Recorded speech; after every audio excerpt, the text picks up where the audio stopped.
Gaeaf. Coed yn foel o ddail, yn llwyd a llonydd. Mae'r tirlun, sy'n weithiau wedi lapio â niwl a glaw, hefyd yn llonydd, llwyd ac oer. Mae'r diwrnod byraf a'r noson hwyaf yn ychwanegu at yr ymdeimlad o dywyllwch.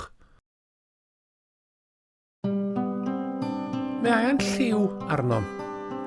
Golau llachar a gorffwys rhag yr holl bethau hyn.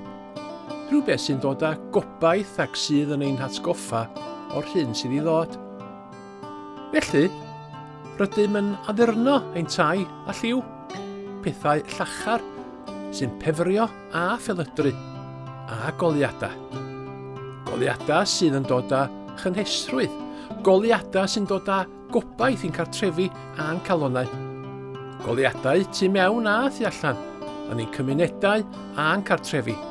Golau sydd yn ysgafnhau bywyd.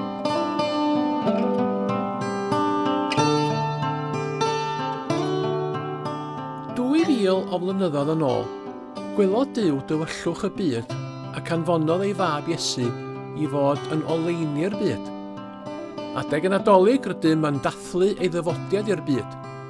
Ef yw'r gwir oleini sydd yn goleuo pawb, y goleini tragwyddol. Mae'r golau'n dal i ddisgleirio yn y tywyllwch a'r tywyllwch wedi methu ei ddiffodd. A yw ei oleini ef yn disgleirio yn eich Nadolig chi? Yn disgleirio yn eich bywyd chi?